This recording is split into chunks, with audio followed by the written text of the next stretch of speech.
بسم اللہ الرحمن الرحیم۔ شروع اللہ کا نام لے کر جو بڑا مہربان نہایت رحم والا ہے۔ اے پیغمبر صلی اللہ علیہ وآلہ وسلم، جو عورت تم سے اپنے شوہر کے بارے میں بحث و جدال کرتی اور خدا سے شکایت رنج و ملال کرتی تھی، خدا نے اس کی التجا سن لی اور خدا تم دونوں کی گفتگو سن رہا تھا۔ کچھ شک نہیں کہ خدا سنتا دیکھتا ہے۔ جو لوگ تم میں سے اپنی عورتوں کو ماں کہہ دیتے ہیں وہ ان کی مائیں نہیں ہو جاتی، ان کی مائیں تو وہی ہیں جن کے بطن سے وہ پیدا ہوئے۔ بے شک وہ نامعقول اور جھوٹی بات کہتے ہیں، اور خدا بڑا معاف کرنے والا اور بخشنے والا ہے۔ اور جو لوگ اپنی بیویوں کو ماں کہہ بیٹھیں پھر اپنے قول سے رجوع کر لیں تو ان کو ہم بستر ہونے سے پہلے ایک غلام آزاد کرنا ضرور ہے۔ مومنو، اس حکم سے تم کو نصیحت کی جاتی ہے، اور جو کچھ تم کرتے ہو خدا اس سے خبردار ہے۔ جس کو غلام نہ ملے وہ مجامعت سے پہلے متواتر 2 مہینے کے روزے رکھے۔ جس کو اس کا بھی مقدور نہ ہو اسے 60 محتاجوں کو کھانا کھلانا چاہیے۔ یہ حکم اس لیے ہے کہ تم خدا اور رسول کے فرما بردار ہو جاؤ، اور یہ خدا کی حدیں ہیں، اور نہ ماننے والوں کے لیے درد دینے والا عذاب ہے۔ جو لوگ خدا اور اس کے رسول کی مخالفت کرتے ہیں وہ اسی طرح ذلیل کیے جائیں گے جس طرح ان سے پہلے لوگ ذلیل کیے گئے تھے، اور ہم نے صاف اور صریح آیتیں نازل کر دی ہیں۔ جو نہیں مانتے ان کو ذلت کا عذاب ہوگا۔ جس دن خدا ان سب کو جلا اٹھائے گا تو جو کام وہ کرتے رہے ان کو جتائے گا۔ خدا کو وہ سب کام یاد ہیں اور یہ ان کو بھول گئے ہیں، اور خدا ہر چیز سے واقف ہے۔ کیا تم کو معلوم نہیں کہ جو کچھ آسمانوں میں ہے اور جو کچھ زمین میں ہے خدا کو سب معلوم ہے؟ کسی جگہ 3 شخصوں کا مجمع اور کانوں میں صلاح و مشورہ نہیں ہوتا مگر وہ ان میں چوتھا ہوتا ہے، اور نہ کہیں 5 کا مگر وہ ان میں چھٹا ہوتا ہے، اور نہ اس سے کم یا زیادہ مگر وہ ان کے ساتھ ہوتا ہے، خواہ وہ کہیں ہوں۔ پھر جو کام یہ کرتے رہے ہیں قیامت کے دن وہ ایک ایک ان کو بتائے گا۔ بے شک خدا ہر چیز سے واقف ہے۔ کیا تم نے ان لوگوں کو نہیں دیکھا جن کو سرگوشیاں کرنے سے منع کیا گیا تھا، پھر جس کام سے منع کیا گیا تھا وہی پھر کرنے لگے؟ اور یہ تو گناہ اور ظلم اور رسول خدا کی نافرمانی کی سرگوشیاں کرتے ہیں۔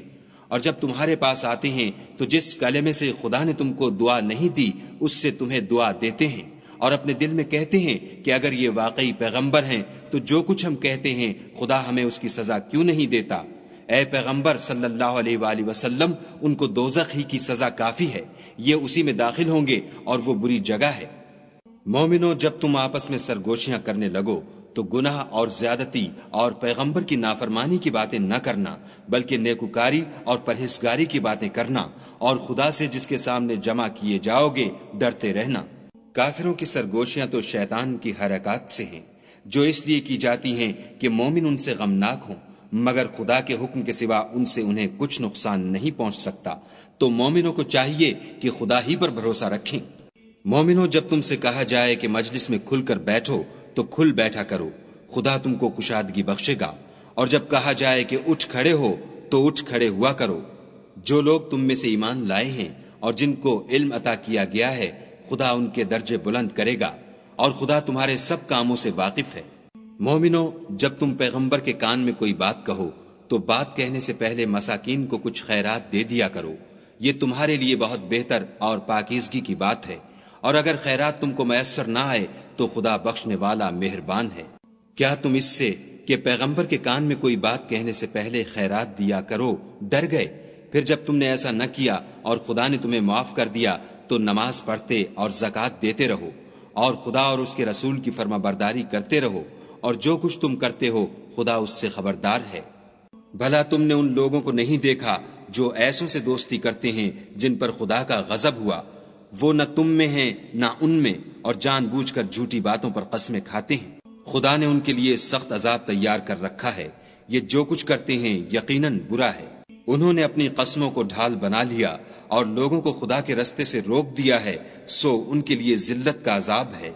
خدا کے عذاب کے سامنے نہ تو ان کا مال ہی کچھ کام آئے گا اور نہ اولاد ہی کچھ فائدہ دے گی۔ یہ لوگ اہل دوزخ ہیں، اس میں ہمیشہ جلتے رہیں گے۔ جس دن خدا ان سب کو جلا اٹھائے گا تو جس طرح تمہارے سامنے قسمیں کھاتے ہیں اسی طرح خدا کے سامنے قسمیں کھائیں گے، اور خیال کریں گے کہ ایسا کرنے سے کام لے نکلے ہیں۔ دیکھو یہ جھوٹے اور برسر غلط ہیں۔ شیطان نے ان کو قابو میں کر لیا ہے اور خدا کی یاد ان کو بھلا دی ہے۔ یہ جماعت شیطان کا لشکر ہے، اور سن رکھو کہ شیطان کا لشکر نقصان اٹھانے والا ہے۔ جو لوگ خدا اور اس کے رسول کی مخالفت کرتے ہیں وہ نہایت ذلیل ہوں گے۔ خدا کا حکم ناطق ہے کہ میں اور میرے پیغمبر ضرور غالب رہیں گے، بے شک خدا زوراور اور زبردست ہے۔ جو لوگ خدا پر اور روز قیامت پر ایمان رکھتے ہیں تم ان کو خدا اور اس کے رسول کے دشمنوں سے دوستی کرتے ہوئے نہ دیکھو گے، خواہ وہ ان کے باپ یا بیٹے یا بھائی یا خاندان ہی کے لوگ ہوں۔ یہ وہ لوگ ہیں جن کے دلوں میں خدا نے ایمان پتھر پر لکیر کی طرح تحریر کر دیا ہے اور فیض غیبی سے ان کی مدد کی ہے، اور وہ ان کو بہشتوں میں جن کے تلے نہریں بہہ رہی ہیں داخل کرے گا، ہمیشہ ان میں رہیں گے۔ خدا ان سے خوش اور وہ خدا سے خوش۔ یہی گروہ خدا کا لشکر ہے، اور سن رکھو کہ خدا ہی کا لشکر مراد حاصل کرنے والا ہے۔ صدق اللہ العظیم۔